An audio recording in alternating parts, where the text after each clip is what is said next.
안녕하세요. 고구리 박사입니다.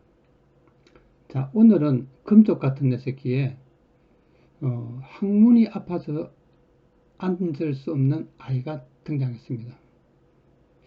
어, 생, 생리적이거나 생물학적으로 항문에 아무런 이상이 없는데 항문이 아픈 아이가 있습니다.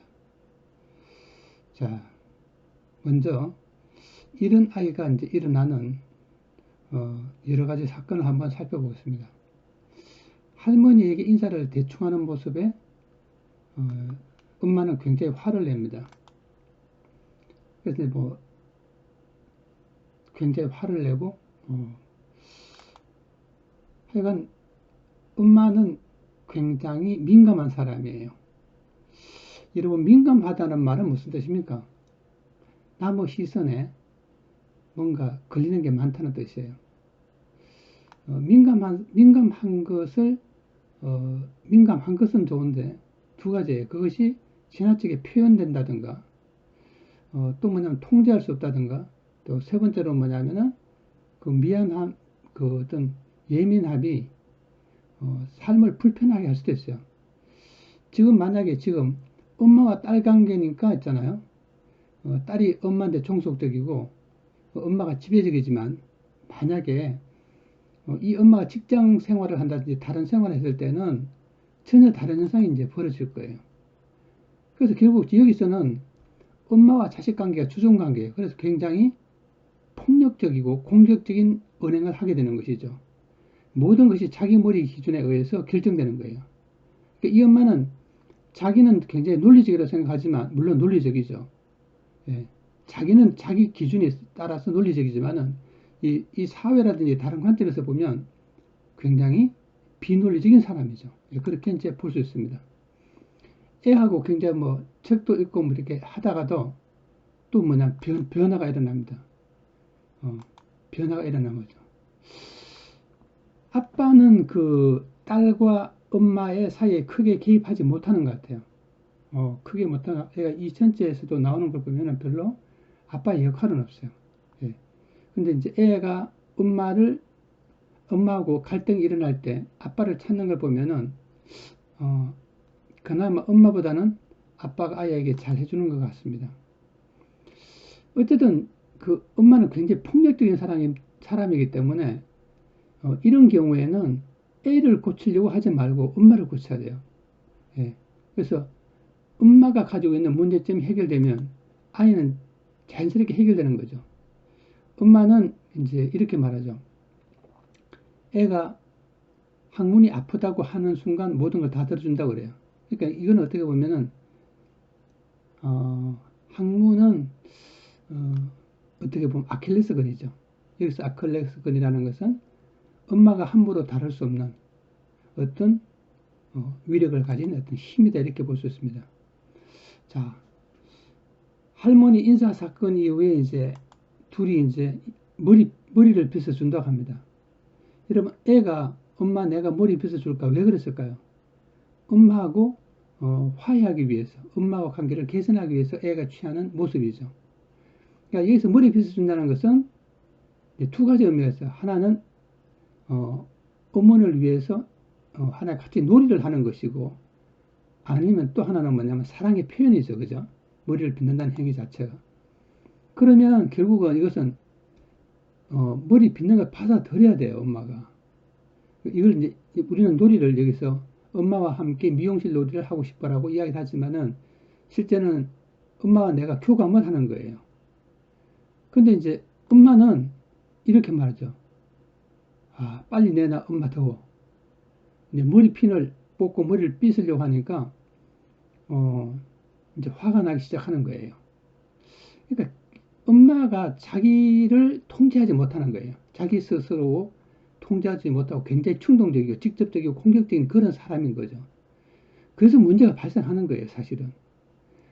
애하고 미용실 노래하면 당연히 머리를 빗고 하는 것이 당연한 거잖아요. 근데 갑자기 이제 변심을 하는 거죠. 근데 애로서는 이게 이해가 되나요? 다른 사람도 이해가 안 되죠. 애는 엄마를 달래기 위해서 뒤에서 안기도 하고 막 웃으면서 어떻게 해보려고 노력을 하는 거죠. 이제 성질 내는 거죠. 너 자꾸 왜 그래? 내가 싫어한 것만 하고 애를 나무라는 거죠. 그럼 애는 뭐냐면 얘는 다른 아이에 비해서 굉장히 논리적이고 사실은 눈치도 빨라요. 왜 그럴까요? 그만큼 엄마한테 폭력적인, 다시 말하면 눈치를 봐야 되는 행위를 당한 겁니다. 그래서 이제 문제가 발생하죠. 애는 우는 거죠. 자, 이 애가 우는 것은 남다릅니다. 뭐냐면 자기가 극복할 수 없는 세계, 도저히 어떻게 할 방법이 없을 때 드디 이제 울음으로써 어떻게 해보려고 노력하는 거죠. 근데 엄마는 뭐예요? 그 노력을 뭉개고 뭐냐면 매로서 해결하라고 그래요. 그러니까 폭력이 훨씬 심화되는 것이죠. 좀 전에는 말로 이제 폭력적인 것을 행사하는, 이제 진짜 폭력을 행사하기 위해서 공격을 하기 시작합니다. 근데 애가 이야기합니다. 내가 좀 아이 할 텐데.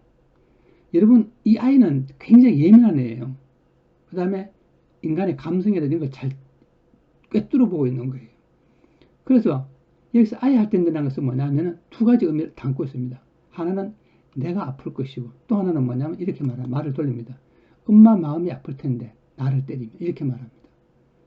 그러니까 둘 다 상처받는 걸 얘는 잘하는 거예요. 그래서 이 우는 것은 이런 행위를 서로가 그만두자는 이야기일 수도 있어요.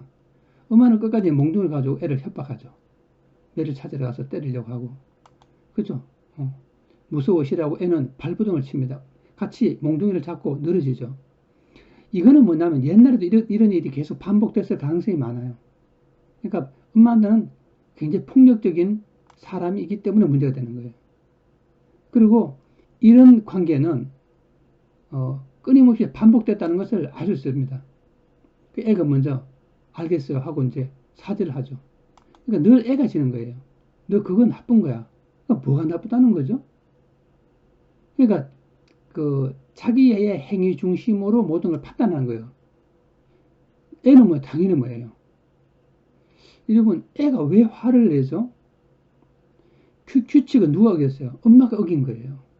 엄마가 머리 빗기 했는데 갑자기 승질을 내면서 애 입장에서 보면은 애를 다그치고 화를 내는 거죠. 그러니까 당연히 불합리한 거죠. 그래서 거기에 대해서 울면서 어떻게 보면 이제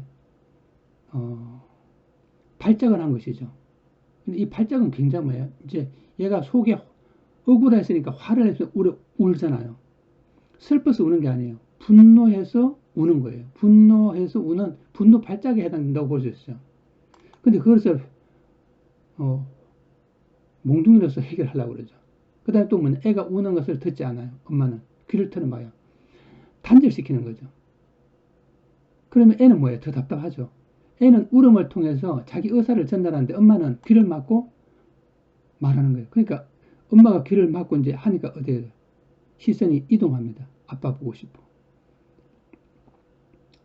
아빠로 이제 이동하는 거예요. 그렇지만 엄마는 끝까지 뭐냐면 애를 억압하고 통제하고 어떻게 하죠? 예, 강압적으로 공격을 계속합니다. 근데 별로 때린 것도 아니죠. 나를 때리지 말라고 했어 안 했어?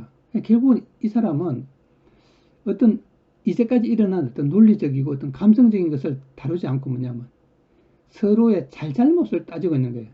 때리지 말라고 했어 안 했어? 때리면 네가 나빠. 라는 어떤 그런 논리를 갖고 이야기하는 거죠. 그때 갑자기 애가 엉덩이를 부여잡고 하소연을 시작합니다. 결국은 뭐냐면 엉덩이는 하나 여기서 사랑의 결핍, 고통의 상징이에요.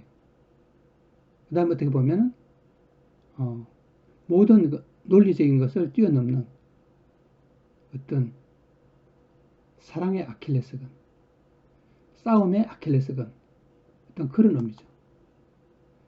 그리고 이제 늘 뭐예요? 훈육적이에요. 제가 보기에는 엄마가 훨씬 잘못하고 있어요.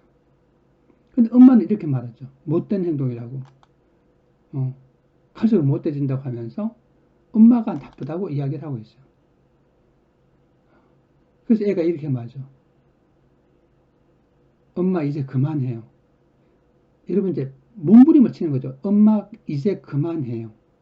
이제란 말을 쓰고 있어요. 그러니까 이거는 뭐냐면은 모든 논리를 부시는 거죠. 예. 모든 것을 푸시고, 다시 말하면 포기하고 좌절하는 거예요. 엄마 그만해요. 왜냐하면 아무리 감성적이고 어떤 그런 설명을 해도 엄마는 통하지 않는 사람이라고 부르짖고 있는 거예요. 이거 진짜 심각한 거죠. 그런데 엄마는 또 다시 논리적으로 따져요. 사실 논리도 아니죠. 엄마의 어머니가 그렇게 만들어 놓고 이야기하는 거죠. 악쓰고 소리 지르고 엄마 때리고 운 게 누구지라고 이야기하는 거예요. 더 기본적인 논리로 따지가 않는 거예요. 그래서 애는 말해요. 엄마 미안해요. 알겠죠? 엄마 죄송해요. 그러니까 이제 뭐야? 미안하고 죄송하다는 말로 모든 것을 마무리 지으려고 하는 거예요. 모든 것을 포기한 소리죠. 이제 그만해요 한 다음에 미안해요 하고 이제 더 이상 미안하고 죄송함으로써 우리의 이제 사건을 마무리하기 시작합니다. 엄마는 더 폭발해요. 예. 이제 뭐냐 그것이 안 통하니까 뭐예요? 엄마 나 지금 엉덩이 아파하고 이제는 뭐야? 모든 것을 엉덩이로 돌리면서 이야기를 끝내는 거예요. 그 다음에 이제 아픔은 모든 것을 이제 무화시키죠. 그리고 나의 모든 것을 이제 묻어버리는 행위이기도 합니다. 엉덩이 아프다고 계속 소리 지릅니다. 내가 잘못했어요, 엄마. 그리고 뭐가 잘못했니 물으면 생각이 안 나요. 여러분 왜 생각이 안 나죠? 생각이 안 날 수도 있어요. 감정에 몰입해서 압박받아서 전혀 생각이 안 날 수도 있고요.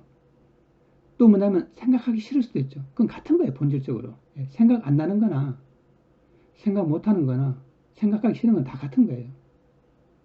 엄마는 애의 어떤 논리나 애의 어떤 감정이나 어떤 것도 생각 없이 자기가 옳은 사람이라고 생각하는 사람이에요. 그리고 애를 계속 끝없이 공격하는 사람입니다. 애는 이렇게 말하죠. 왜 내가 그런지 나도 모르겠어요. 굉장히 놀라죠. 왜 그런지 나도 모르겠어요. 이것은 있잖아요. 모든 논리와 모든 것을 피약하는 거예요.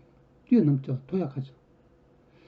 이건 아주 깊이 연구해 볼 어떤 그런 사례입니다, 실제로. 얘는 지금 굉장히 정신적인 문제가 벌써 발생해 있는 거예요. 이건 그렇게 간단하게 문제를 해결하고 지금 똥꼬 아픈 이유 이게 그렇게 간단한 문제가 전혀 아니죠.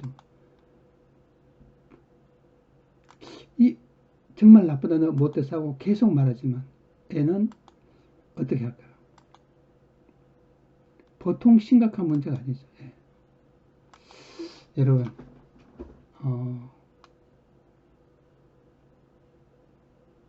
이건 좀 더 심층적인 연구가 필요합니다. 제가 생각하기에는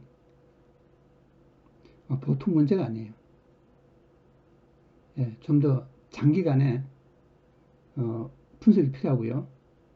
단순한 행동주의 요법으로서 간단하게 해결될 문제는 전혀 아닙니다. 이 부분은 어떤 짧게는 꽤 어느 정도 긴 인지 치료가 필요하고 정신 분석도 꽤 필요한 그런 애가 아니라 환경이다. 여기서 환경이라는 것은 엄마를 비롯한 엄마와 아이, 그 다음에 아빠와 관련된 이 3자 간의 관계를 자세히 좀 더 연구하고 분석해 볼 필요가 있습니다. 참 안타까운 일입니다. 예. 자, 오늘은 이만하겠습니다. 감사합니다.